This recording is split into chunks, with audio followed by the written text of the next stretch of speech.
We did it. Okay, wait. I need volume. Hold on. Volume. Go us. Look, we did it. I'm so proud of you guys. I'm so Atlanta. proud of us. Go cousins. Yeah. Yay. So I already have like a little preamble recorded. So if this feels like abrupt, like, oh my gosh, you guys, we're just like talking all of a sudden. Like I did a preamble about, my favorite cousins. And I said, you guys lived in Boston and Maine and like all this stuff. So like, you don't feel like this is like totally abrupt that we're just going to start talking. So anyways, tell us. What? So anyways, just tell me about you. Yeah. So anyway, ghosts. Like I already did like a preamble about this. Okay. So this is like tangential to ghosts, but first of all, I've been overthinking the alien thing a little bit. What did you guys feel about like the alien thing that happened a couple weeks ago when the guy was at Congress testifying like, yeah, basically they're aliens and you guys have all been duped all these years, but not really duped because it turns out that like 46% of the population, yeah, that was right. 46% of the population actually believes in aliens. Oh. Then everyone else was kind of, so like that happened and everyone was kind of like, yeah, okay. And like continued about our day. What was your thoughts about the alien thing? I feel like also to that point that everyone just carried on is like there's so much crazy shit happening all the time that it's just like, okay, that's just another day, like moving on. But no, there's 100% aliens. There's no chance that we're the only things in this galaxy.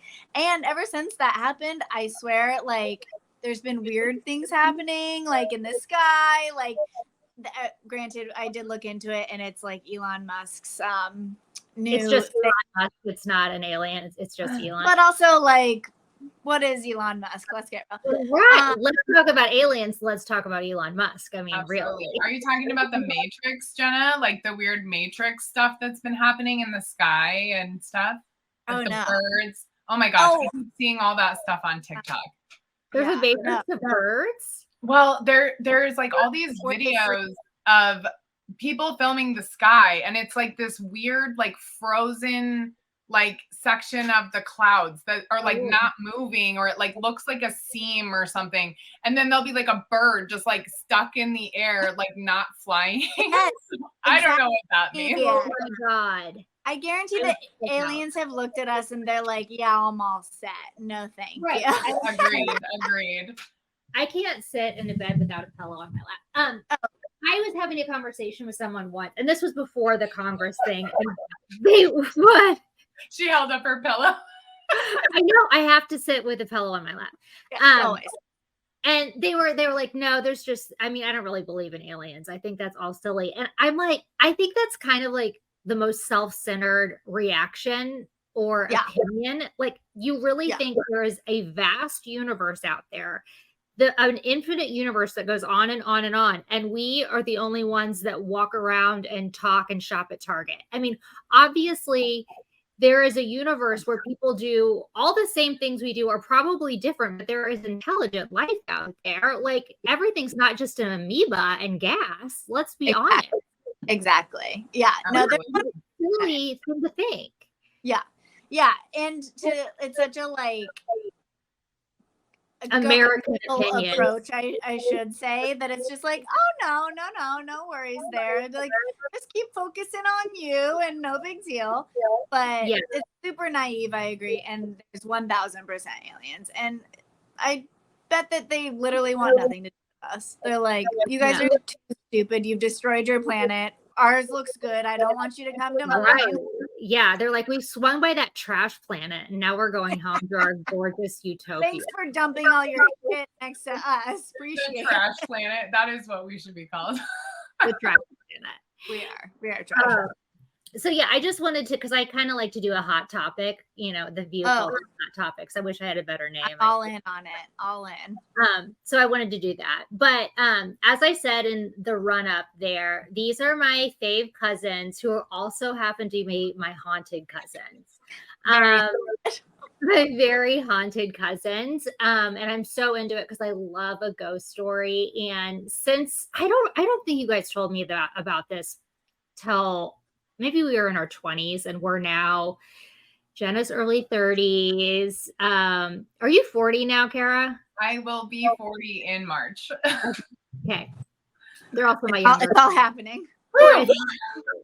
But I don't think we started talking about it till your 20s, and you told me the ghost stories and the hauntings of Greeley, Colorado, which you guys grew up in Greeley, Colorado, which I just now only have like a spooky feeling about Greeley. Anytime I hear it on the news or anything, I'm like, oh, Greeley, Colorado, total hauntings. There's a lot of reasons why Greeley should give you the EVGBs, but yeah, that's one of them. So let's say, Kara, lay the groundwork for Greeley. It is a small town, an hour outside of Denver. Yeah, about that. It's grown a lot over the years, but when we first got there, it was a pretty small, not a lot going on place. And we went to school in an even smaller town nearby, so it was just a whole very small situation. Very rural area. Everyone knew everyone. Yes. Going to your house was sort of like driving down a long, desolate. It was like the beginning of a Dateline special. It was like driving down a long, desolate road, and it was sort of like a farm, non-working farm almost. Exactly. Right? Is that how you describe it? Yeah, it was. Yeah, it was a old farmhouse. It was from, Jenna, do you remember what year it was built? It was like 1904 or something like that. I thought so too. I thought it was like early in the 1900s. And then we were on about 2.5 acres. There was a couple of neighbors nearby, but they were separated by maybe like a quarter to a half a mile. And there was a barn on the property. There was like a garage, and then there was the house. And there previously had been a house on the property kind of closer down by the road before you drive up the big dirt road to our house. And it burned down some years before. And there was a man that had passed away during that fire. Right, sis? Am I telling this right? Yeah. And so the house that we lived in had some of the wood was salvaged from there. Yeah, thank you. From that house, and it was put into our house. And that's where I feel like this started from. But I don't know. Jenna had most of the experiences there. I kind of forgot about that piece, but yeah, I think you're right. And certainly it was an old man. Certainly it was an old man. When was the first time you guys had who was the first person to look at each other and the family and be like, something's going on? I had a presence. I had an experience. Do you remember that? Because it was a long time ago. I think it was Kara. Definitely. It was her. Sorry, I was pointing to Jenna. Oh, you were Brady Bunch style. It was hard to tell. Okay. It was certainly me, and it was only me for so long that I think my family was like, should we take her to a crazy house or is this actually happening? But no, it was definitely me, and it happened to me and my best friend growing up. So we were at the house. It was just her and I. We were playing on the computer like we did back in the day, dial-up internet, all that stuff. How old were you, Jen? We were 15, I remember, because I didn't have my license, which is an important piece of the story. So remember that key piece, everybody. Which isn't pivotal, but whatever. So we were playing on the computer, and the house was very open, everything was wood, everything was hardwood floors. There was a back half of the house that had all the bedrooms in it, and then the front half had living room, kitchen, sunroom. So we were in the front half of the house. So the hallway ran all the way along the back side of the house. So we're playing on the computer. We hear so loudly and so distinctly, as if someone was wearing work boots, run down the back hallway, and there was a door at the end of the hallway, and it just slammed shut. And so her and I just looked at each other, and we sprinted for the front door, and we're fumbling to open the locks, and ran outside of the property. And we'd both just stood outside after we'd run out and stared at the house, just expecting to see someone passing running through. out at you. It was also a very glass house. Like the whole front of the house had massive glass panes, so you can really see in. So we were just like looking for any sign of someone. So there was a detached garage, and we went into the garage, and we had like a bin full of like sporting equipment. Grabbed a bat out of the bin, run. I was like, okay, we have to steal my parents' truck, and we have to get the hell out of here. So we go back to the house. She or I don't remember, has the bat like wielding, ready to go in case this man shows up. Snatch the spare set of keys, run outside, steal the truck. Granted, 15 years old, no license. Okay. Drive to her house, which was really like a mile away. Get there. I call my dad and I'm like, someone's in the house. Like a man is in our house. And he was like, what? Called the sheriff. The police came, searched the house, saw no signs of anything. And so I'm like, okay. So where do we go from here? Right. You're like, because we heard something. Like, we heard it. Yeah. Like, nicely, I was with someone else. So it was like very much confirmed. Like, I'm not just hearing things. Not to mention, like, the volume of the running and then the slamming was like wild. Intense. So, and it, sorry, go ahead, Sissy. Oh, no. I was just going to say that was like the beginning of the continued events of our ghost. Yeah. So, okay. Love this. And I also, like, 15 years old, I remember being scared all the time. Like, and I still get like a little bit like, I spooked out because I just watched too much stuff. But I remember like a constant fear of being kidnapped when I was 15. Like, I always thought there was someone in the house. So that would have put me over the edge if that had happened. Not to mention, this house was in the middle of nowhere. I know. The house was so scary. I mean, I'm sure your parents bought it and thought it was picturesque, but it was scary. Just solitude and everything. But it's also creaky, and it's like, you know, all the windows, like I said, are actually quite frightening at night. Like, you're just like, anyone can see me. If you have binoculars from down the road, I'm right here. Like, terrifying. Yeah. Yeah, and just the unease of like being so far away from everyone. And it really seemed like, for some reason, I feel like maybe Jenna, you would agree. I mean, most of our stories have to do with that hallway that went along the bedrooms. Yeah. Yeah. I think that's really interesting. It is true. Yeah. Yeah. So what was the next thing? Was it, Jenna, you were just like feeling this thing for a long time or hearing things? When was like other people? Or the other people, because I know everyone in your family has an experience, has a presence in the house. When did other people join in with you and stop trying to commit you to a loony bin? Oh, yeah, right. Thank God. Interestingly enough, like everything, when the rest of the family started to experience things, it still it was like related to me. Like Kara was in my room, or like after I had moved out, my parents started to experience more things and stuff like that. Like, not that that's directly correlated to me, but like, so there was a lot of, it was always footsteps with me and door slamming. So I would be in the basement and I would hear what I thought was my parents getting home and walking through the kitchen. And we had a little doggy, like a swing gate in the kitchen. And it would always like slam and like tap a couple times, you know? So I heard my parents get home, walk through the kitchen, which was above me where I was in the basement. I heard the doggy gate slam, and I was like, oh, okay, mom and dad come. And then I'm like an hour later, I'm like, that's weird. They haven't said like hi to me yet.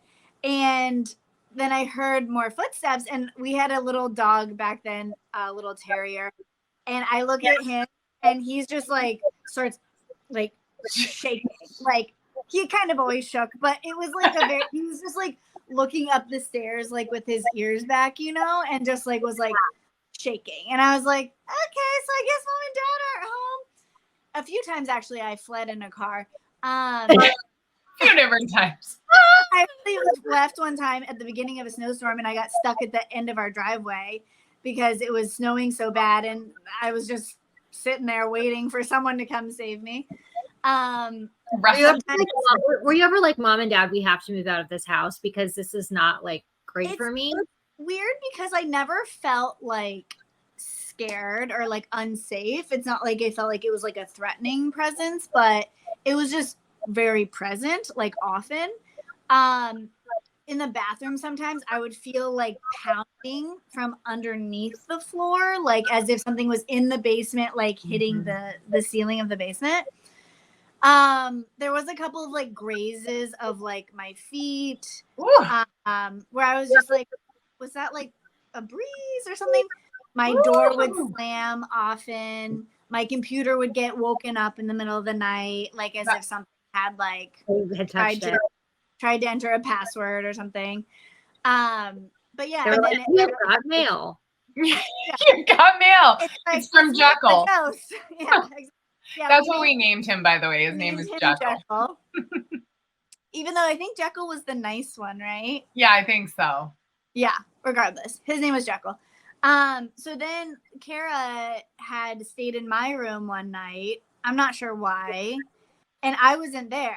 And then I had gone in your room. I think you were with like friends or something. And you had a TV in your room and I was just obsessed with you when I was younger anyway. So I just wanted to be in your space. And so Jenna was the cutest baby. I mean, look how cute she is as like a 30-something. She's adorable. Oh my God. You just wanted to put her in your pocket. The baby afro is so cute. The hair was it was so cute. That baby friend. This is about ghosts, not about how cute you are, Jenna. Yeah, it's not about you, Jenna, okay? We'll do another podcast called How Cute is Jenna Franzala? How cute is Jenna? Let's talk about it. Jenna over the years. So I was in there because I think I was just like hanging out watching a movie and then I ended up falling asleep. Well, I woke up to Jenna's door slamming shut like so hard that it like practically rattled the house and it obviously woke me up. And it was, I think I looked at the clock and it was like around 2. And then as soon as the door slammed and I like sat up and I was all freaked out, her computer was open and it started like, it like lit up. And I was like, over the years, I've thought about that a lot. And I'm like, I don't know, that could have happened organically. I'm not sure how, but maybe. But the door slamming was so loud and so abrupt. It was shocking. And then I was terrified. I got up, I grabbed the door, I yanked it open, and I ran my butt down the hall to my bedroom, which was on the complete other end. Yeah. And I may have stopped in my parents' room on the way and said, whoa, there's you went and slept in between them, I'm sure, like at 25 years old. Like yeah, I was like 20 years old at this point, and I was terrified. I was practically peeing my pants. Yeah. It was terrible. I remember your dad's story. Do you guys remember your dad's happening? Does one of you want to tell it? So even they don't. My parents mix it up now as they've gotten older of which one of them it was. So whenever one of them is sick, the sick person goes to sleep in another room, to prevent the spread. So one morning, I think it was my dad. It was in his room. My mom had gone to sleep elsewhere because she was sick. And he felt her roll over in the bed. And was, in the morning and groggy and whatever, didn't think anything of it. And then he popped awake and was like, she's not even in here right now. And rolls over and nothing there, not a soul. But they both also had a lot of mornings where they would hear the footsteps down the hallway, not the running like I had heard, but just walking. And then they would just both look at each other and be like, did you hear that? And they're like, yeah. Well, there was the one that always gives me the goosebumps from them is it was after Jenna moved out. It was early in the morning. My mom says that she was just laying awake. It was maybe 6 in the morning or something. And she heard footsteps coming down the hallway, but she said they sounded like sock feet, like they were covered in socks. And it was walking with almost her pattern of walking, like how my mom walks. And so she heard it and she could hear it really distinctly. And she said it was just very soft, but distinct.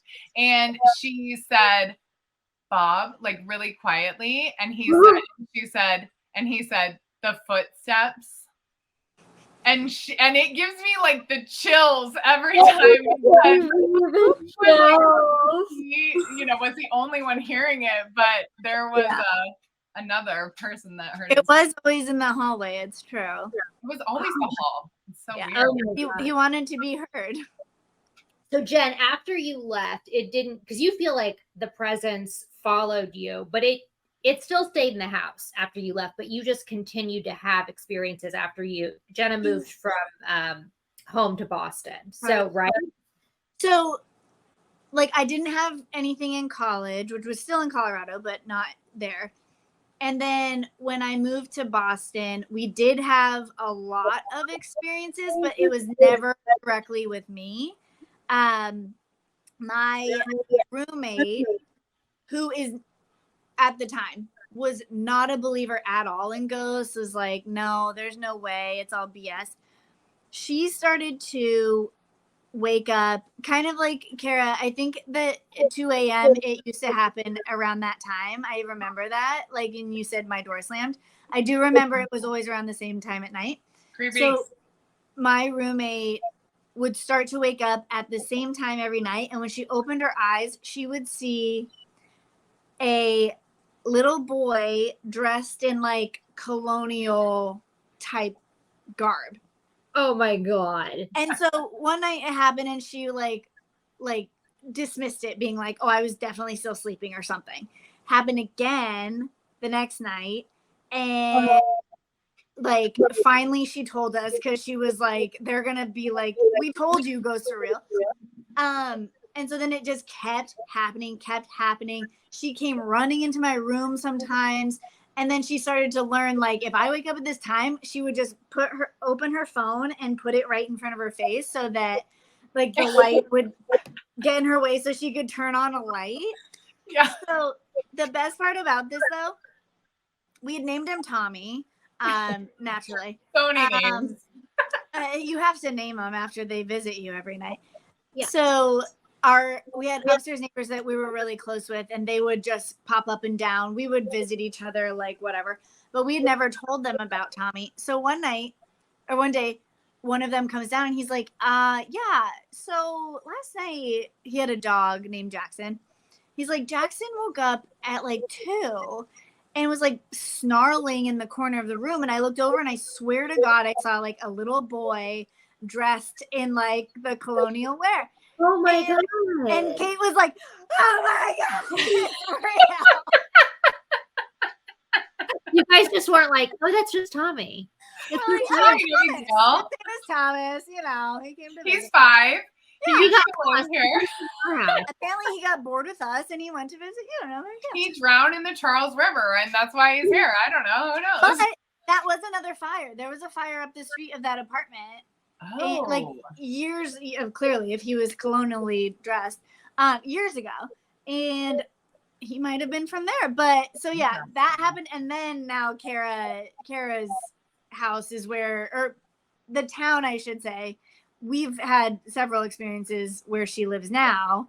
In both the house she's at Nana's house right now, and her where she lives. So things have certainly continued to carry on. And so Kara's in Maine now. I feel like Maine, it feels like kind of like old and spooky. Oh yeah.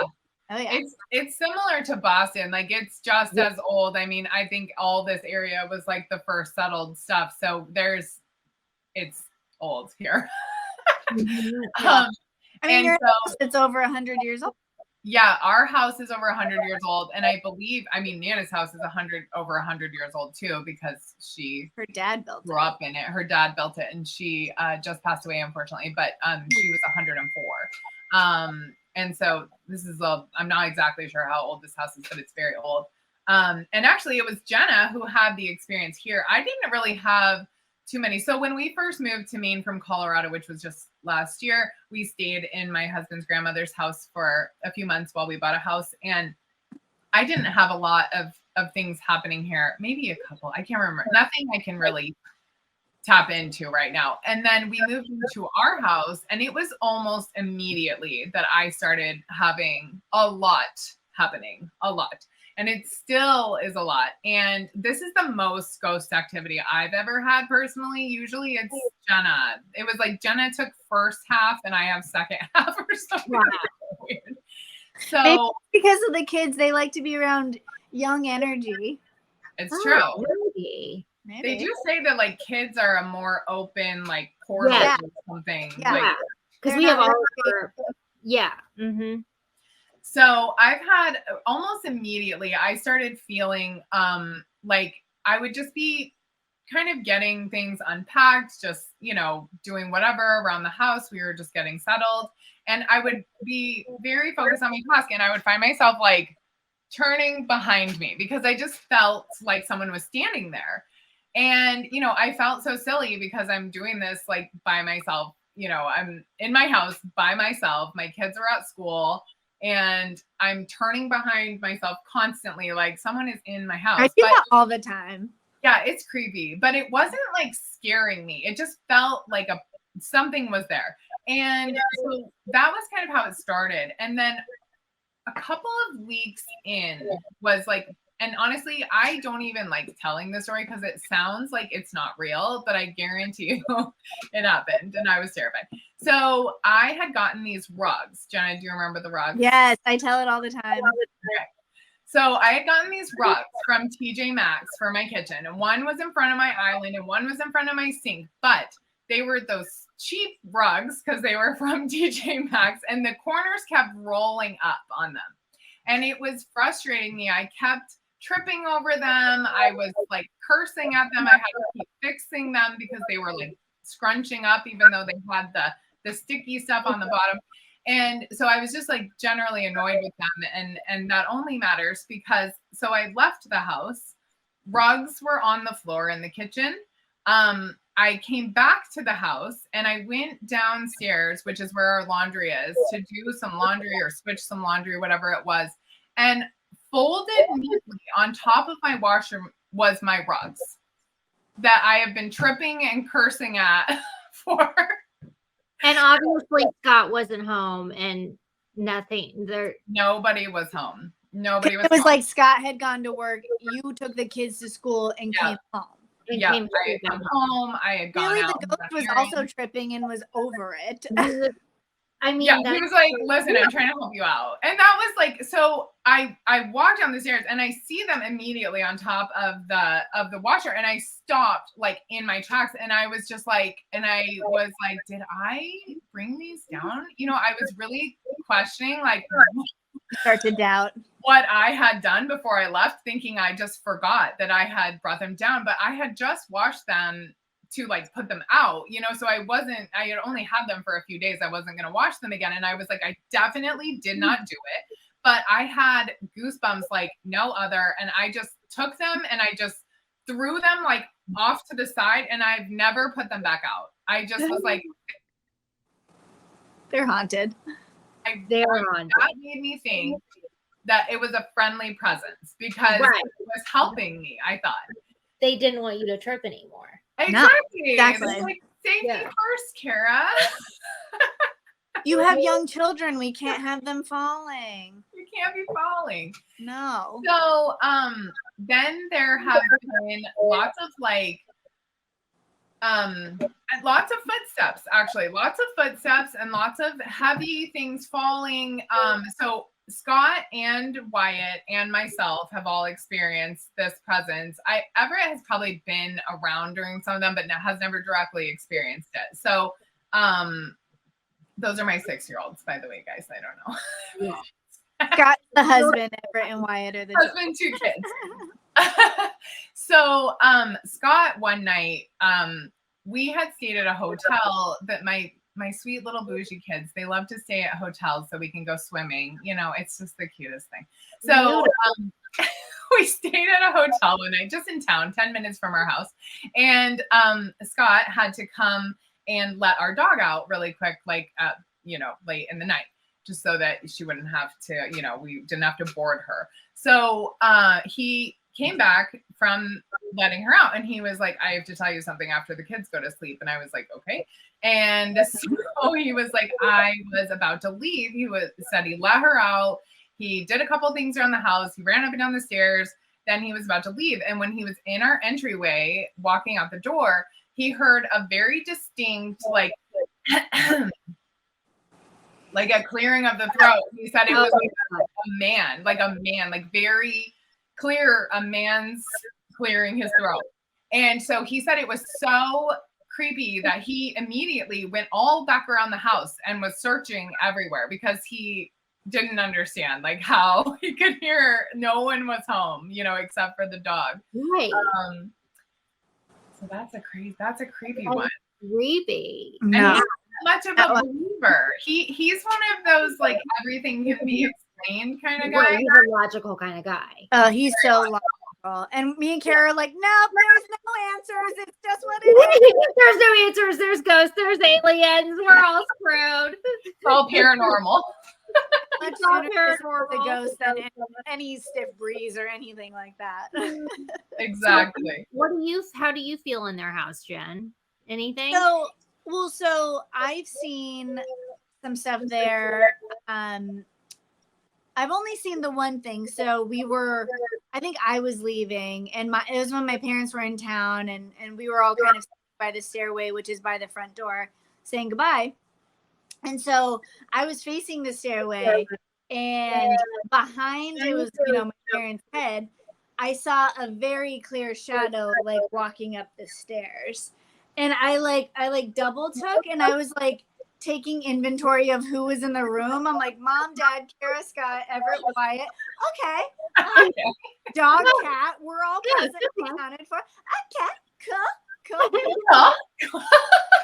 So, like, ever since I've started hearing all this stuff, like, I used to sleep with Kara and we would kick Scott out. But now I have my own guest room. And I feel fine, but I'm certainly, like, more aware, like, tuned in. Like my stuff's gotten unplugged when I'm there and, like, stuff like that. Like, that's not really explained, but I don't feel unsafe. Again, it's not, like, a scary presence. It's just, like, okay, like, you're here with us. We're all roommates. It's all good. We're all chilling.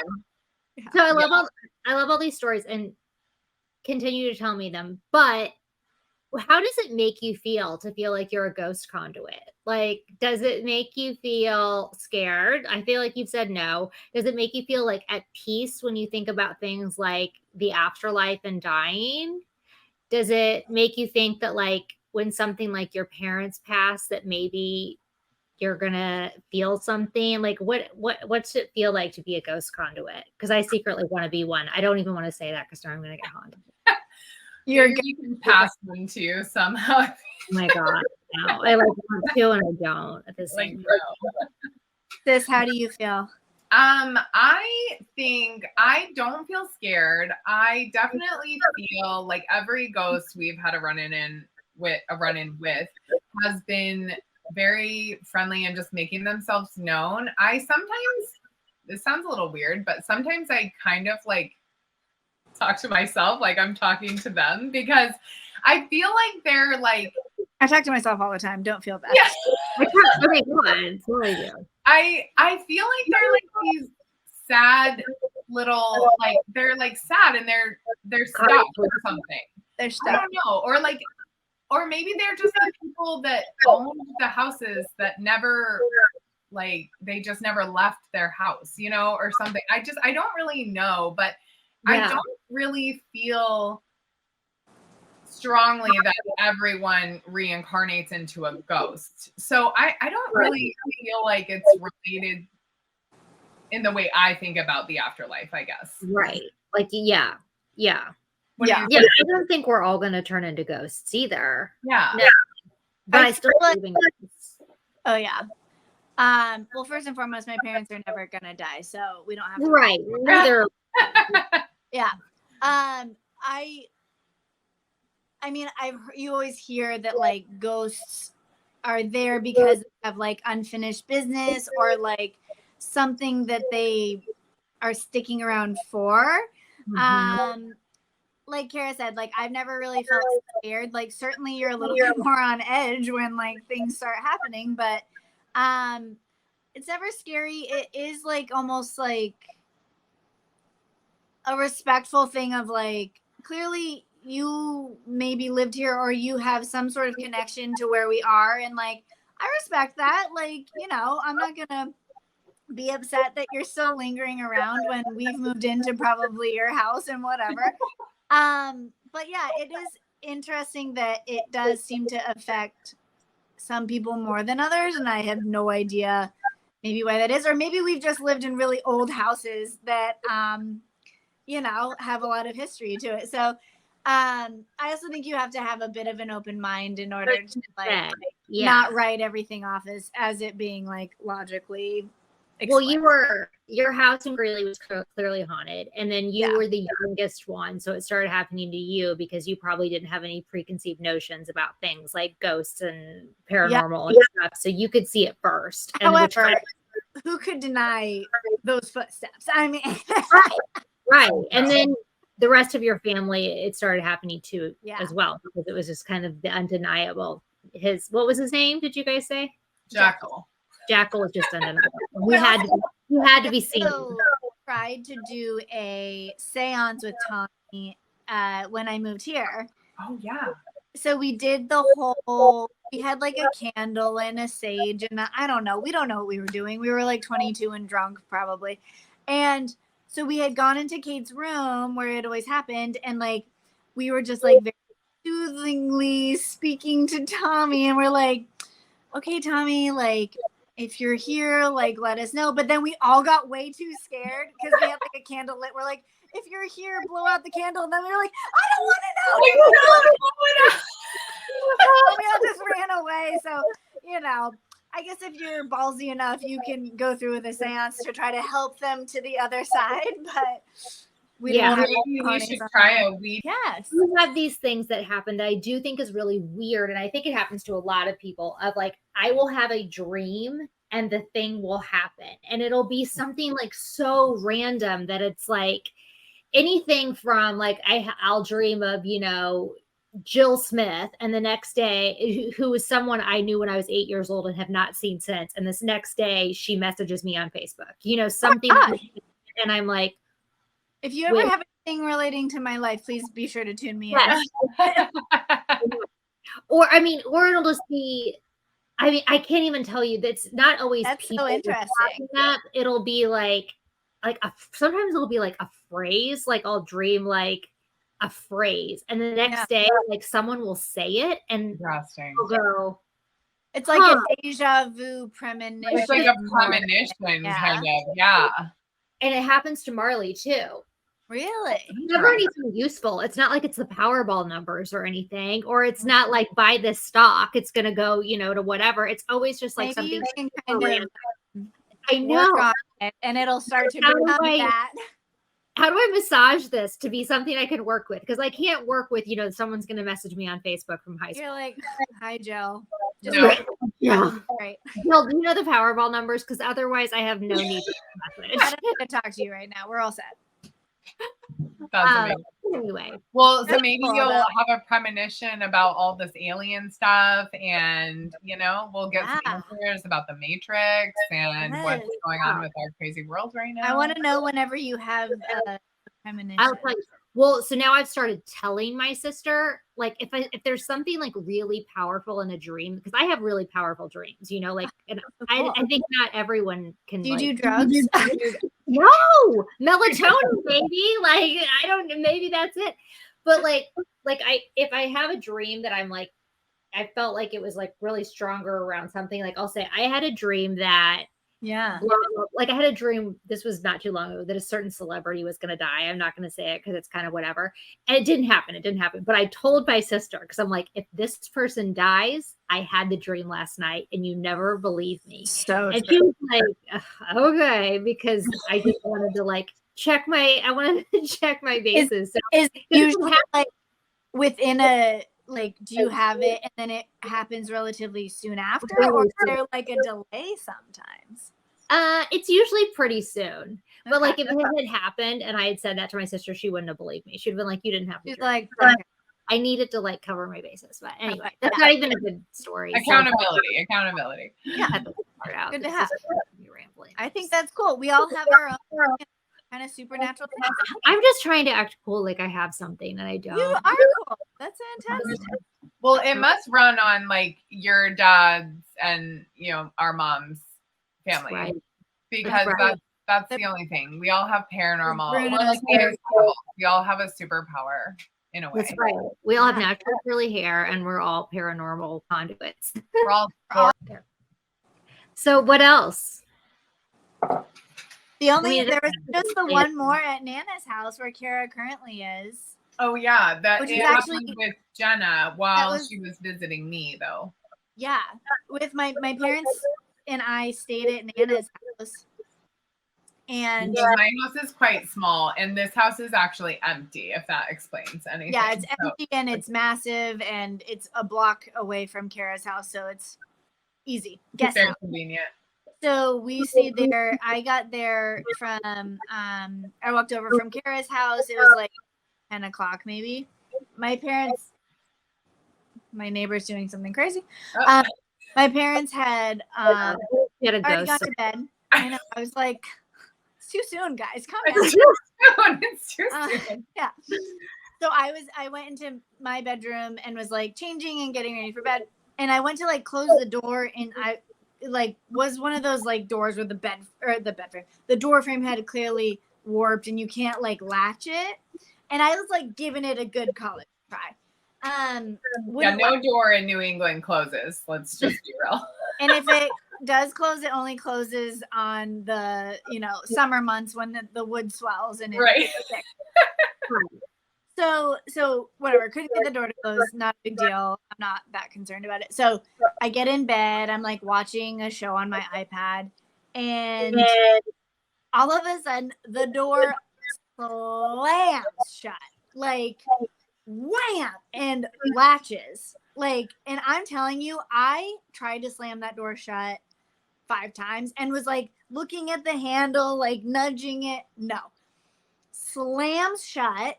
And it was one of those moments where I just like, I just stopped and I just stared. And I was like you're not breathing. You don't want to make a sound or move.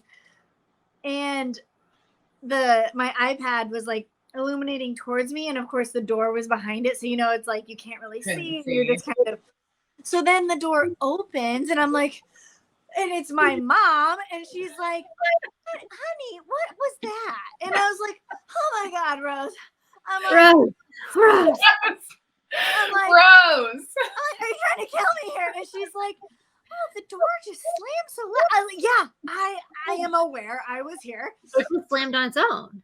It slammed on its own. And she was like, oh, it must have been a cross breeze or something. And I'm like, no, lady. There are no breezes here either. There wasn't a breeze. Also, like, the bedroom I was in had very like gauzy drapes. Those were perfectly still. There was not a breeze in sight. And so then I tried to close it again, could not get it to close. So I jammed a shoe in the door frame because I was like, if something happens again, I simply cannot survive that one more time. So I will prevent any more slamming. But I was just like, and actually in that house, someone did die, a family member. So I'm like, there were one. Close. Yeah, there was just one. I think as far as I know, anyway. I mean, it was not of like ill, causes. It was. Yeah, it was actual, just like it was a natural old age death. So, but regardless, I was like, traumatic. Okay, I'm gonna need another glass of wine. Wow. Another podcast I want us to do. I want to do the labels one, Kara, where like the 4 of us, when we get my sister on, and we talk about childhood labels. Wouldn't that be a fun one? I really liked that one because, well, for a lot of reasons, but our families are so similar in the way that we do have kind of these like opposites, for siblings. Like, Jenna is the quiet, good, right, easy. I'm like the quiet. Angry, you're the complex, aggressive, antagonizing one. Right. So yeah. I think that would be a really good one. I think that would be such a good one with our sibling parallels. Yeah, I think it would be cool. We would love to do that. I think that's super fun. Let's put that one on the calendar. Yeah, let's do it. Let's do it. I'm going to take this off and I'm going to take you down to my parents. Is that okay? Yeah. Yeah, let's say hey.